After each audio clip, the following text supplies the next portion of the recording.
ഇവിടെ ഒരു സാധനം വെച്ചാലും കാണുന്നില്ലല്ലോ. എന്നാൽ എവിടെ പോയി? ഞാൻ ഇവിടെയല്ലേ വെച്ചത്. സുനി, എടി സുനി, രാവിലെ തന്നെ തുടങ്ങിയല്ലോ, എന്താ കിടന്ന് കാറുന്നേ? ഞാൻ ഇവിടെ വെച്ച പൈസ എവിടെയാടി? നിങ്ങളുടെ പൈസ ആർക്ക് വേണം? എവിടെയാ വെച്ചെന്ന് നോക്ക്. രാവിലെ തന്നെ ബാക്കിയുള്ളവർ മെക്കെട്ട് കയറാതെ. ആരെടുത്താലും എനിക്ക് എന്റെ പൈസ ഇപ്പം കിട്ടണം. ഇതല്ലേ നിങ്ങളുടെ പൈസ? കണ്ണും കാണത്തില്ല. ദേ, കണ്ണ് കാണാത്തത് എനിക്കല്ല, നിന്റെ കെട്ടിയോനൊരുത്തനുണ്ടല്ലോ. ഓ, എന്റെ മോന്, അവൻക്കാ കണ്ണ് കാണാത്തത്. ദേ, രാവിലെ തന്നെ തുടങ്ങിയാലുണ്ടല്ലോ.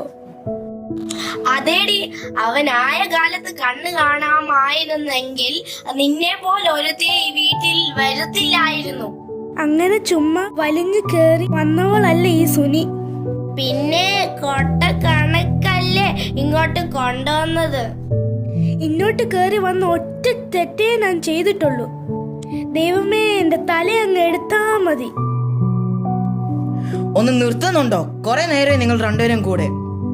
എടി സുനി, സൂം കണക്ട് ആയിട്ടുണ്ട്, നീ വന്നിരിക്കുന്നില്ലേ?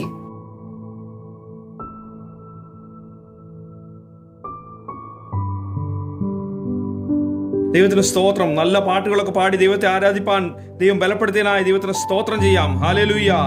നമ്മുടെ കറിയാച്ചാനും കുടുംബം ഇപ്പോൾ ജോയിൻ ചെയ്തിട്ടുണ്ട്. അവർക്ക് എന്തോ സാങ്കേതിക തടസ്സം കൊണ്ടാണ് കയറാൻ പറ്റാതെന്ന് തോന്നുന്നു. അതുകൊണ്ട് സാക്ഷ്യം കഴിഞ്ഞെങ്കിലും കറിയാച്ചനും കുടുംബത്തിന്റെ സഹോദരിമാർക്ക് സാക്ഷ്യം പറയാൻ നമുക്കൊരു അവസരം കൊടുക്കുകയാണ്. ദയവായിട്ട് സാക്ഷ്യം പറഞ്ഞാട്ടെ. സുനി സഹോദരി, സാക്ഷ്യം പറഞ്ഞാട്ടെ. കേൾക്കാമോ? ഹലോ, കേൾക്കാമോ? സാക്ഷ്യം പറഞ്ഞാട്ടെ. ദൈവനാമത്തിന് മഹത്വം ഉണ്ടാവട്ടെ. റേഞ്ച് കിട്ടാത്തതുകൊണ്ട് ഞങ്ങൾക്ക് സമയത്തിന് കയറാൻ പറ്റിയില്ല. കഴിഞ്ഞ ഒരാഴ്ചക്കാലം എൻ്റെ കർത്താവ്, എനിക്ക് പറയാൻ പറ്റുന്നില്ല, എൻ്റെ വാക്ക് നിർത്തുന്നു. ആ പ്രിയപ്പെട്ട സുനി സഹോദരി ഓർത്ത് ദൈവത്തെ സ്തുതിക്കുന്നു. പലപ്പോഴും സഹോദരി ഓർത്ത് ഞാൻ ദൈവത്തെ സ്തുതിക്കാറുണ്ട്. കാരണം സാക്ഷ്യമാണെങ്കിലും പ്രാർത്ഥനയാണെങ്കിലും എപ്പോഴും കണ്ണീരൊഴുക്കുന്ന ഒരു സഹോദരിയാണ് നമ്മുടെ സുനി സഹോദരി. നമ്മുടെ സഭയിലെ മറ്റു പല സഹോദരിമാർക്കും മാതൃകാപരമായിട്ടുള്ള ആത്മീയ അനുഭവമുള്ള ഒരു സഹോദരിയാണ് നമ്മുടെ സഹോദരി. സുനി സഹോദരി ഓർത്ത് ഞാൻ ദൈവത്തെ സ്തുതിക്കുന്നു. തൻ്റെ ദൈവത്തോടുള്ള സ്നേഹവും നന്ദിയും കാരണം ഒന്നും പറയാൻ കഴിഞ്ഞിട്ടില്ല. ദൈവം സഹോദരി ധാരാളമായി അനുഗ്രഹിക്കുമാറാകട്ടെ. അമ്മാമ രണ്ട് വാക്ക് പറഞ്ഞാട്ടെ. അമ്മാമയ്ക്ക് കേൾക്കാമോ? പറഞ്ഞാട്ടെ അമ്മാവ രണ്ടു വാക്ക് സാക്ഷ്യം പറഞ്ഞാട്ടെ. പ്രിയപ്പെട്ട ദൈവമക്കളെ, നമ്മുടെ സഭയിൽ ഒരു മുതിർന്ന സഹോദരി എന്ന നിലയിൽ എനിക്ക് നിങ്ങളോട് ചിലത് പറയാനുണ്ട്. നമ്മൾ സഹോദരിമാർ കുടുംബത്തിൻ്റെ വിളക്കായിരിക്കണം, സമാധാനം ഉണ്ടാക്കുന്നവരായിരിക്കണം. നമ്മുടെ വാക്കുകളും പ്രവൃത്തികളും എല്ലാം കൃപയോട് കൂടിയതായിരിക്കണം. നമ്മൾ നന്നായാൽ കുടുംബം നന്നാകും, കുടുംബം നന്നായ സഭ നന്നാകും.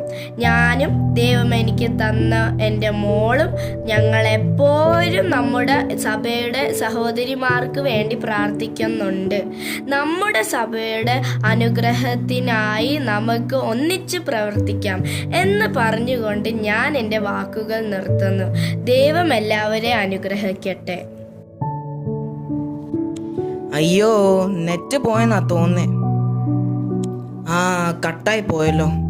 മോനെ, വീഡിയോ കട്ടായോടാ? പോയമ്മേ. എടി നാശം പിടിച്ചവളെ, ദേ വരുന്നടി. ഓ, അവളുടെ ഒരു കള്ള കണ്ണുനീര്. ഉള്ളി പൊളിച്ചത് പാസ്റ്റർ കണ്ടില്ലല്ലോ.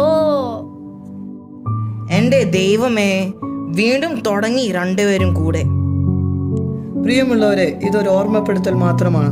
കെട്ടിയാടുന്ന കപടവേഷങ്ങളുടെ തഴക്കവും പഴക്കവും കൊണ്ട് തിരുത്തലുകൾക്ക് വിധേയമാകാൻ മനസ്സ് വെക്കാത്ത കപടഭക്തർക്ക് സഭയുടെ 4 ചുവരുകൾക്കുള്ളിൽ ആത്മീയതയുടെ അനുഭവങ്ങൾക്ക് പകരം അഭിനയങ്ങൾ കൈമുതലാക്കിയ പൊയ്മുഖങ്ങൾക്ക് മാറേണ്ടത് പ്രഹസനങ്ങളാണ്, അർത്ഥശൂന്യമായ പ്രകടനങ്ങളുമാണ്.